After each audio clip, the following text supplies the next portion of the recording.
साहित्य संमेलनाचे अध्यक्ष ख्यातनाम साहित्यिक श्री भारत सासनेजी, संमेलनाचे स्वागताध्यक्ष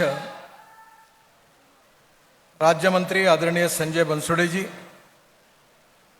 विधिमंडळातील माझ्या सहकारी आणि उपसभापती असणाऱ्या नीलमताई, पालकमंत्री श्री अमित देशमुख, खासदार सुधाकर शृंगारे, आमदार रमेश कराड, अभिमन्यू पवार, माझे सहकारी संभाजीराव, त्याचप्रमाणे साहित्य मंडळाचे अध्यक्ष कौतिकराव ढाले, श्री रामचंद्र तिरुके, महाराष्ट्र एज्युकेशन सोसायटीचे सर्व पदाधिकारी, महाराष्ट्र उदगीरी महाविद्यालयाचे सर्व पदाधिकारी, स्वागत मंडळाचे सर्व सदस्य आणि विशेष रूपाने स्वर्गीय लता मंगेशकर यांच्या नावाने असणाऱ्या या साहित्य नगरीमध्ये भारतातल्या विविध राज्यातून आलेले सर्व मराठी साहित्यिक, मान्यवर साहित्यिक, रसिक मराठी साहित्यिक बांधवांनो आणि बहिणींनो,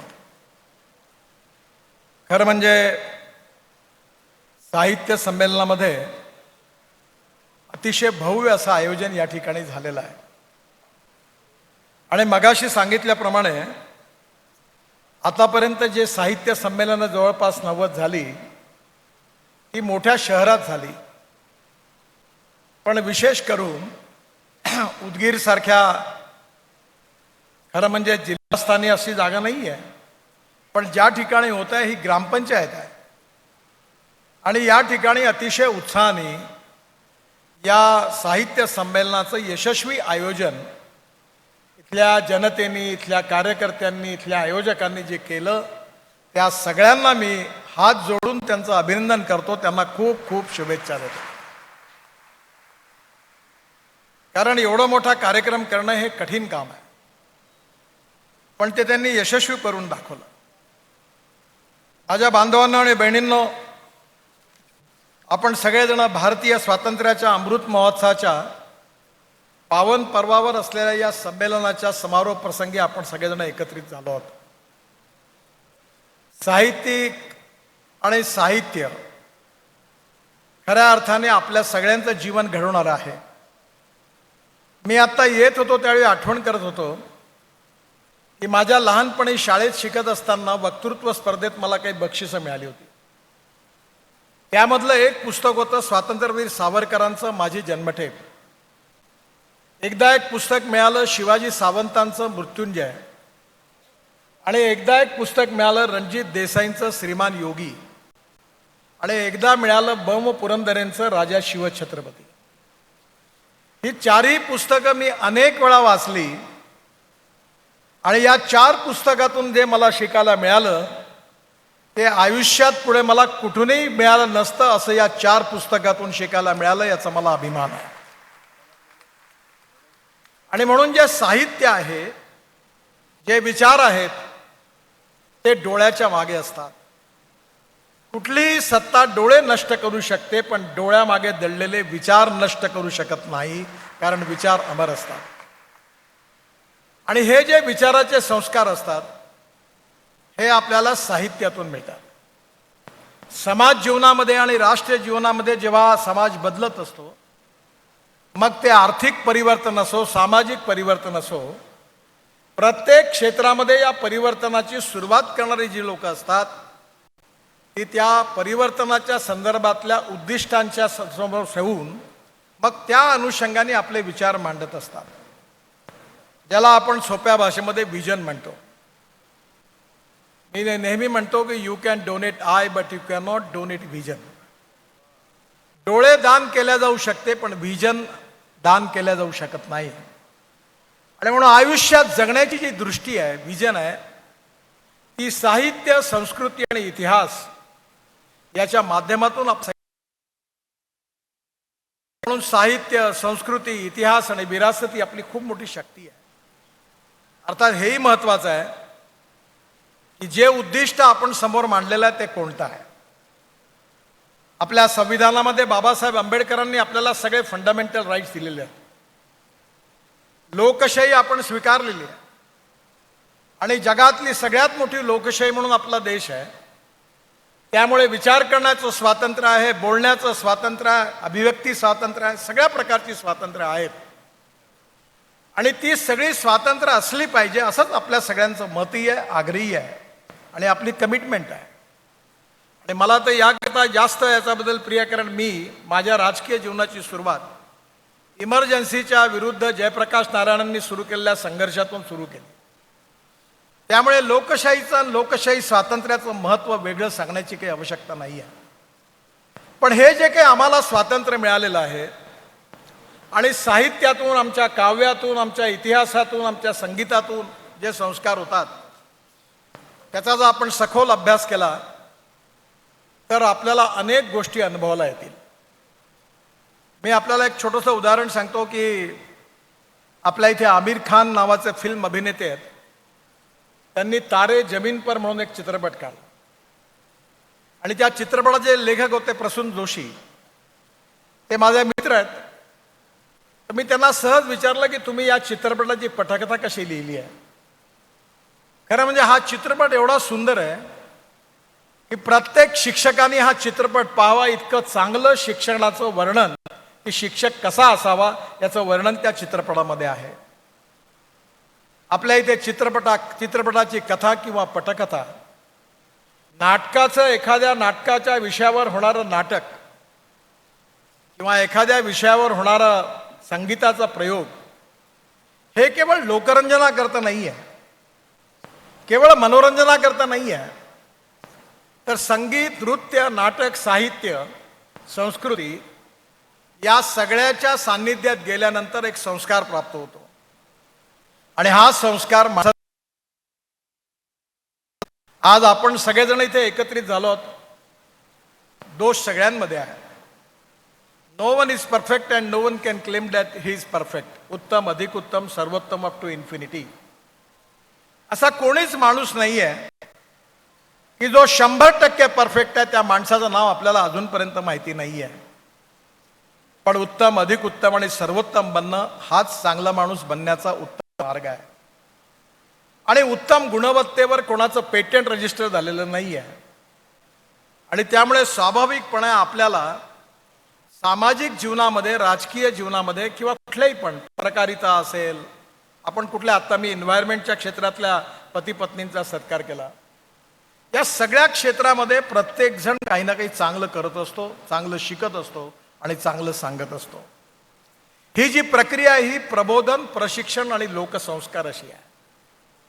आणि म्हणून मला या ठिकाणी सांगताना एक विनंती करायची आहे. खरं म्हणजे मी एवढा विद्वान नाही आहे, पण माझ्या मनातला छोटासा विचार आपल्याला विचारार्थ मांडणार आहे. की स्वामी विवेकानंदांनी एक भविष्यवाणी करून ठेवली होती. स्वामी विवेकानंदांनी सांगितलं होतं की 18वी सदी जी होती ती मुघल सल्तनतची सदी होती. सगळीकडे मुघल सल्तनतचा बोलबाला होता आणि मुघलांचं राज्य होतं. ज्यावेळी 19वी सदी सुरू झाली त्यावेळी सगळीकडे इंग्रजांचा युनियन जॅक फडकत होता. इंग्रजांचा हा सूर्य, त्यांचं राज्य कधी मावळणार नाही असं लोक म्हणत होते. ही त्यांची सदी होती.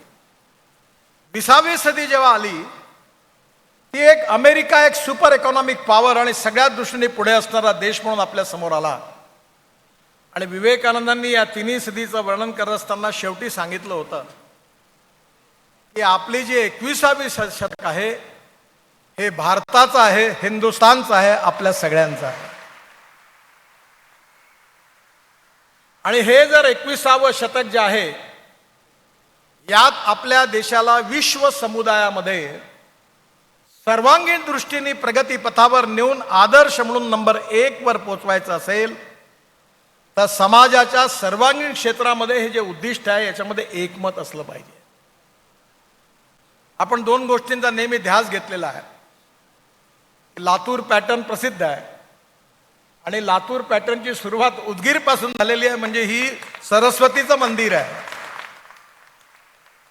नॉलेज,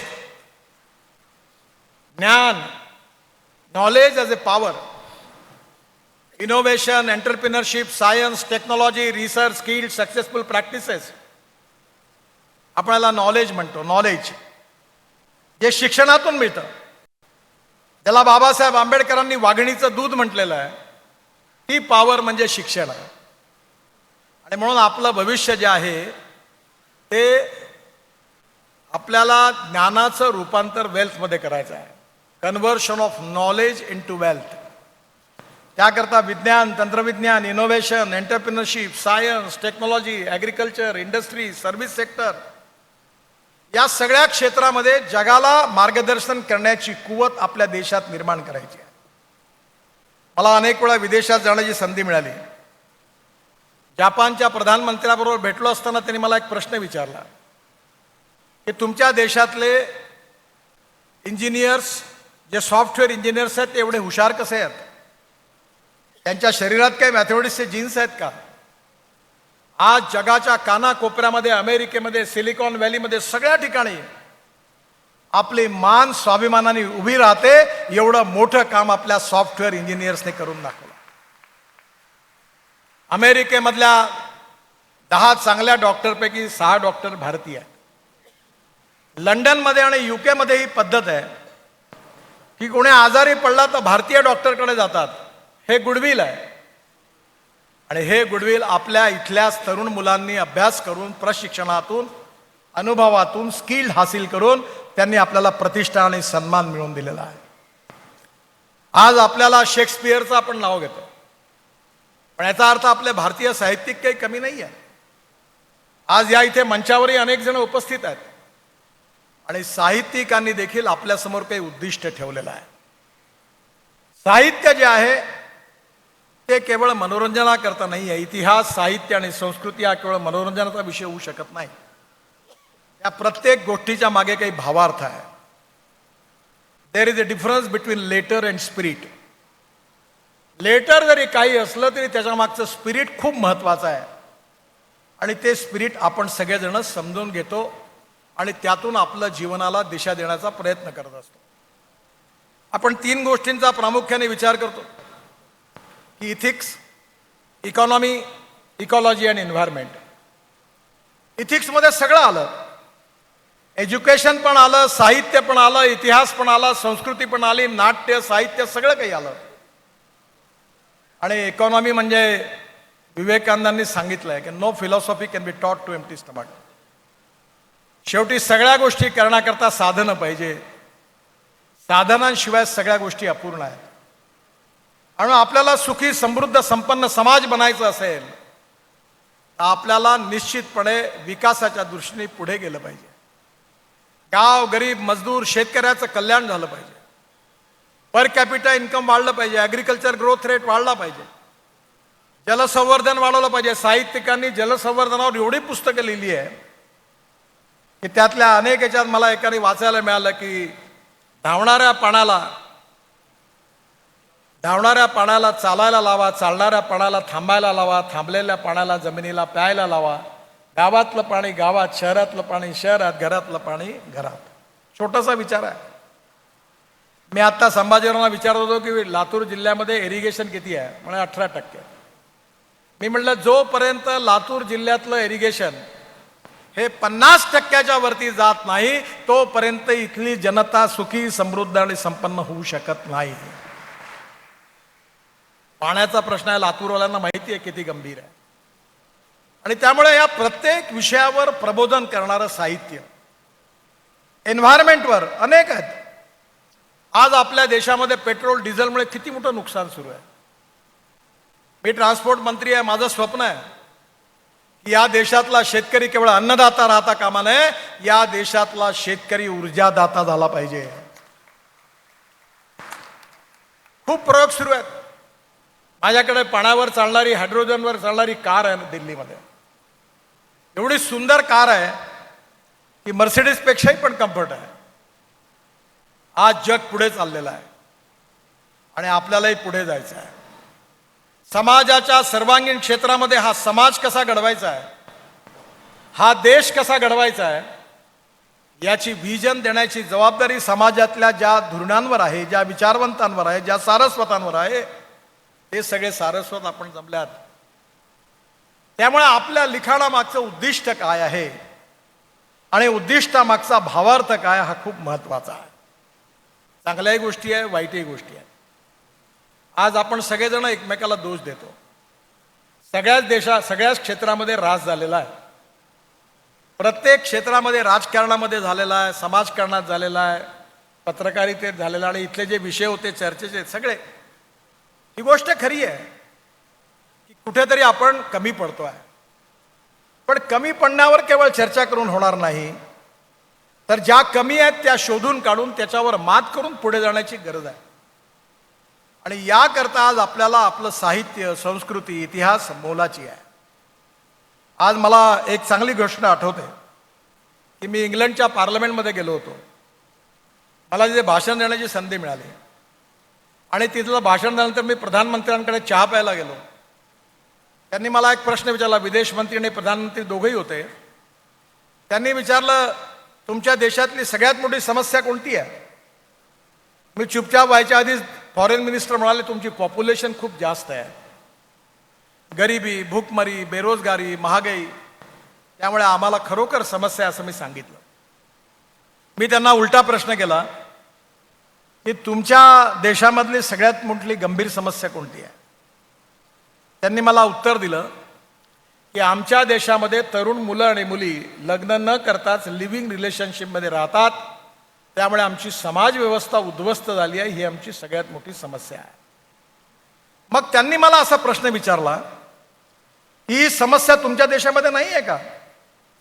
जेव्हा पॉप्युलेशन जास्त आहे, गरिबी आहे, भूकमरी आहे, बेरोजगारी आहे, मग तुमच्याकडे ही समस्या नाही आहे का? मी म्हटलं नाहीच्या बरोबर. त्यांनी विचारलं, हे कसं शक्य आहे? तेव्हा मी त्यांना सांगितलं की भारतीय जीवन पद्धती जी आहे, परिवार पद्धती आहे, ती मूल्याधिष्ठित आहे.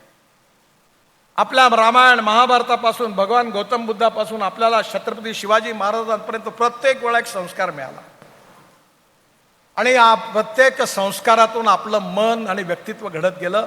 त्या मूल्याधिष्ठित जीवन पद्धती आणि परिवार पद्धतीमुळे आज देखील भारतीय समाज जीवन समृद्ध आहे आणि संपन्न आहे, आणि म्हणून ही समस्या आपल्याकडे नाहीच्या बरोबर आहे.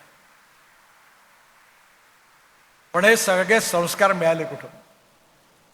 हे सगळे संस्कार, समाज प्रबोधनाचे संस्कार, कधी चित्रपटातून मिळाले, कधी इतिहासातून मिळाले, कधी संस्कृतून मिळाले, कधी साहित्यिकांच्या पुस्तकातून मिळाले, किंवा कधी कधी लहानपणी मराठीतल्या पुस्तकात दिलेल्या लेखकांच्या लहान लहान लेखातून मिळाले. मी नेहमी एक गोष्ट मला आठवते की मी दिल्लीला जाण्याकरता रिलक्टंट होतो, पण मला अचानक जावं लागलं. आणि गेलो तर पक्षाचा अध्यक्ष म्हणून गेलो होतो. त्यावेळी मला खूप लोक भेटायचे.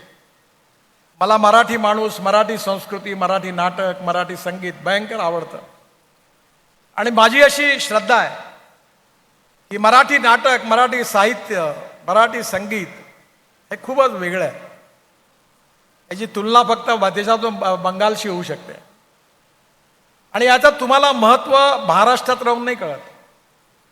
जेव्हा तुम्ही महाराष्ट्राच्या बाहेर जाता तेव्हा मराठी साहित्य, मराठी भाषा, मराठी संगीत, मराठी नाटक, मराठी भावगीत आणि अगदी सुरेश भटांची गझल, इथपर्यंत मराठी किती मोठं आहे हे आपल्याला लक्षात येतं. मी गमतीने एकाला सांगितलं की ज्या लोकांना मी खूप मोठं समजत होतो, त्यांच्या जवळ गेल्यानंतर अनुभवातून हे लक्षात आलं की मी यांना जेवढं मोठं समजत होतो तेवढे मोठे नाहीत, हे थोडे लहानच आहेत. आणि ज्यांना दुरून मी खूप लहान समजत होतो, त्यांच्या जवळ गेल्यानंतर अनुभवातून हे लक्षात आलं की ते खूप मोठे आहेत. त्यामुळे माझी आपल्याला एकच विनंती आहे की समाजात चांगलंही आहे, वाईटही आहे, खरं आहे, खोटं आहे, सत्य आहे, असत्य आहे, नैसर्गिक चांगुलपणाही आहे, ढोंगीपणाही आहे. सर्व प्रकारचे राग, स्वर आणि स्वाद समाजात उपलब्ध आहे. आता ते बगड्याचं उदाहरण चांगलं आहे की दूध आणि पाणी मिसळून दिल्यानंतर त्यांनी फक्त ते दूध पितात आणि पाणी सोडून देतात. पण आता असा पक्षी होता कामा नये की जो केवळ पाणीच पिईल. आपल्याला समाजात जे चांगलं दिसेल, जे समाजाकरता उपयोगी आहे, जे समाजाकरता अनुकूल आहे, जे समाजामध्ये गुणात्मक परिवर्तन करणार आहे, जे समाजाला विकासाच्या, सर्वांगीण विकासाची नवीन दिशा देणार आहे, ते साहित्य समाजाची आवश्यकता आहे. आपल्याला अधिकार आहे कोणत्याही विषयावर लिहिण्याचा अधिकार आहे आणि तो अधिकार अबाधित आहे.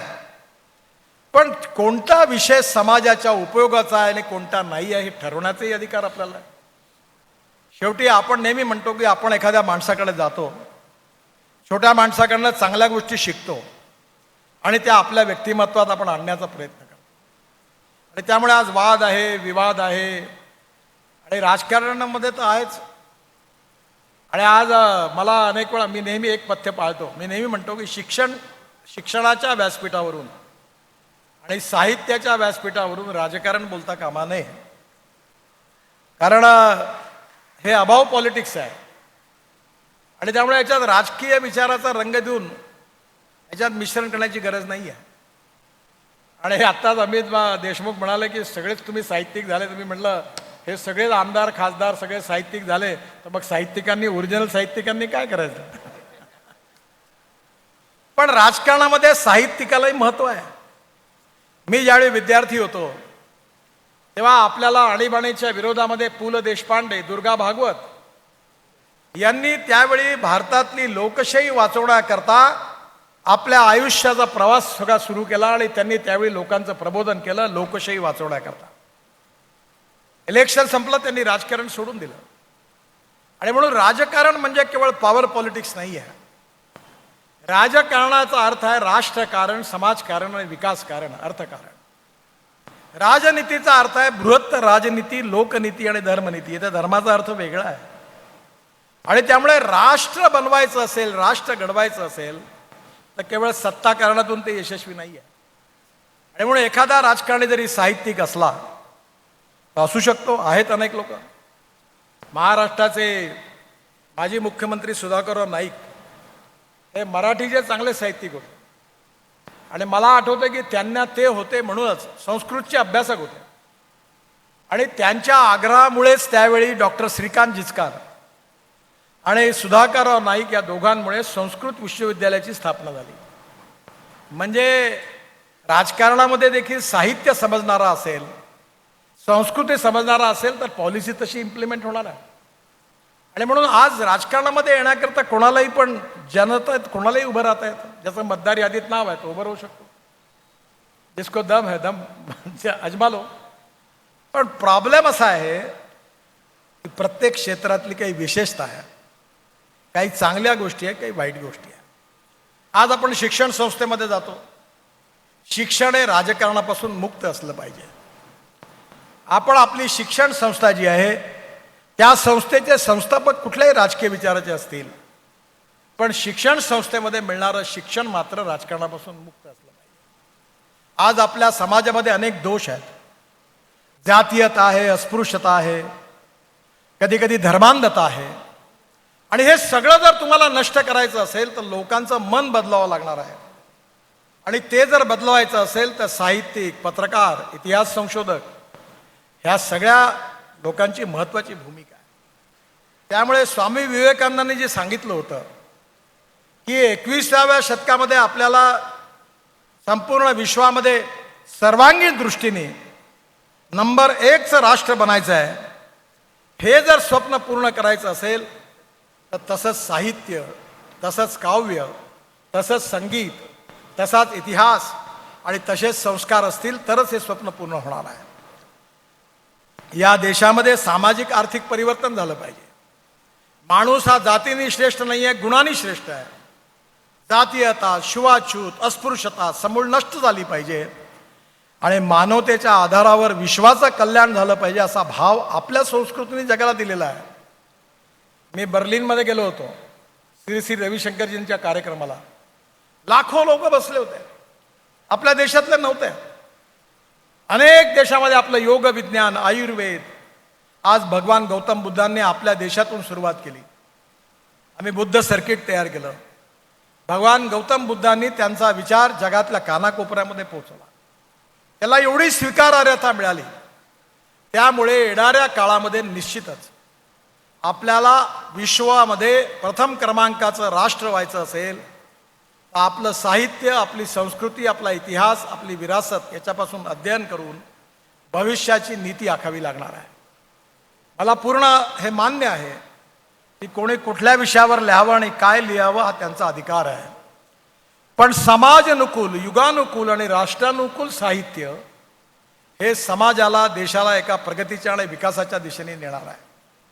या साहित्य संमेलनामध्ये खूप चांगल्या चांगल्या विषयावर चर्चा झाली, चिंतन झालं, मनन झालं.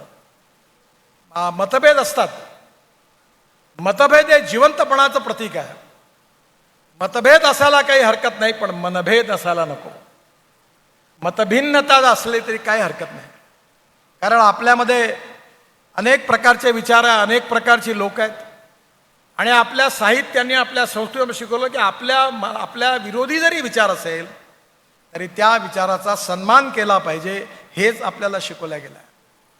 त्यामुळे मतभेद आणि मतभिन्नता याचा संबंध मनभेदाकडे होऊ नये. आणि शेवटी सगळ्या गोष्टी बदलत असतात. बघा, 47 साली आपल्या देशामध्ये समाजवाद, साम्यवाद आणि पुंजीवाद हेच प्रमुख होते. आणि आता सगळे रेफरन्स बदलले. त्यावेळी साम्यवाद, समाजवाद, पुंजीवाद, साम्यवाद रशियामध्ये बदलला, चीनमध्ये बदलला. आता समाजवाद होता, तोही चळवळ संपुष्टात आली, पण लोकांना उत्तर नाही मिळालं. अजूनही लोक शोधात आहे की आमच्या विकासाचा शाश्वत मार्ग कोणता आहे, आमची गरिबी, भूकमरी, बेरोजगारी कशी दूर होईल, आमच्या इथे चांगल्या प्रकारचं शिक्षण कसं प्राप्त होईल, आमच्याकडे चांगल्या प्रकारच्या हेल्थ सर्व्हिसेस कशा प्राप्त होतील, गरीबातल्या गरीब माणसाला रोटी, कपडा, मकान कसं मिळेल. अनेक गोष्टीवर मंथन सुरू आहे, चर्चा सुरू आहे, टेक्नॉलॉजी आली आहे, रिसर्च सुरू आहे. पण अंतिमतः अजूनही कुठला तरी सक्सेसफुल फॉर्म्युला मिळालेला नाही आहे. जेव्हा चिंतन होतं, मनन होतं, त्यातून काही ना काही मिळतं. एक फिलॉसॉफरनी सांगितलं आहे की पर्स आणि पर्सन याच्यामध्ये पर्सन म्हणजे व्यक्ती श्रेष्ठ आहे. पर्सन आणि पार्टी म्हणजे व्यक्ती, आणि पार्टी म्हणजे पक्ष, त्याच्यात पक्ष श्रेष्ठ आहे, संघटना श्रेष्ठ आहे. आणि पार्टी आणि फिलॉसॉफी याच्यामध्ये फिलॉसॉफी म्हणजे विचार महत्त्वाचे आहेत. आणि हे साहित्य संमेलन आपल्या सगळ्यांना भविष्याचा वेध घेणारा विचार देणारं साहित्य संमेलन आहे. प्रत्येक साहित्यिकाने केलेल्या ठरावातून, मांडलेल्या भाषणातून एक विचार मांडलेला आहे. आणि तो विचार समाजानुकूल आहे, राष्ट्रानुकूल आहे, युगानुकूल आहे. आणि आपल्या सगळ्यांना एक गुणात्मक परिवर्तन करून प्रगती आणि विकासाकडे नेणार आहे. त्यामुळे केवळ मनोरंजनाचा भाग याच्या मागे नाही आहे. या हजारो लोकांना, ग्रामीण भागातल्या जनतेला ही विचाराची मेजवानी या साहित्य संमेलनाच्या निमित्ताने मिळाली. आणि जे जे आपण सगळ्यांनी ऐकलं असेल त्या सगळ्यातून, त्या विचारातून आपल्यालाही पण एक नक्कीच चांगला नवीन जीवन दृष्टिकोन प्राप्त होईल. आणि भविष्याचा वेध घेण्याकरता तो नक्कीच उपयोगाचा ठरेल असा मला विश्वास आहे. खरं म्हणजे मला हेलिकॉप्टर संध्याकाळी 6 नंतर उडू शकत नाही, ही अडचण आहे. आणि मला सोलापूरला जायचं असल्यामुळे घाई आहे, त्यामुळे बऱ्याच लोकांना बोलता आलं नाही. परंतु मला खूप आनंद आहे की मी साहित्य संमेलनाचं एवढं विराट स्वरूप मी बघितलं नाही. तर कधी कधी साहित्य संमेलन क्लासेसचं होतं, मासेसचं होत नाही. मी अध्यक्षांनाही पण धन्यवाद देईल. त्यांना प्रशासकीय अनुभव होता, ते बीडचे जिल्हाधिकारी होते आणि ते साहित्यातही आहेत. त्यामुळे त्यांना राजकारणही माहिती आहे, प्रशासनही माहिती आहे, आणि तर साहित्यही माहिती आहे. त्यामुळे मला विश्वास आहे की या सगळ्या विचारातून, विचाराच्या मंथनातून आणि चिंतनातून आपल्या भागातल्या या लाखो लोकांना आपल्या भविष्यातल्या जीवनाचा मार्ग चोखाळण्याकरता एक चांगली दिशा, एक चांगलं संस्कार, एक चांगलं प्रबोधन, एक चांगलं प्रशिक्षण आणि त्याची मेजवानी या साहित्य संमेलनाने आपल्या सगळ्यांना दिली. आपण ते यशस्वी केलं, याबद्दल पुन्हा एकदा आपल्या सगळ्यांना मनापासून खूप खूप शुभेच्छा देतो. आणि आपण सगळेजण मिळून या विचाराच्या अमृतातून आपला समाज आणि आपला देश योग्य रीतीने आपल्याला पुढे कसं जाता येईल याचा विचार करून आपण पुढे मार्गक्रम करू असा विश्वास व्यक्त करून आपल्या सगळ्यांना खूप खूप शुभेच्छा देऊन मी माझं भाषण संपवतो. धन्यवाद. नमस्कार. एबीपी माझा, उघडा डोळे बघा नीट.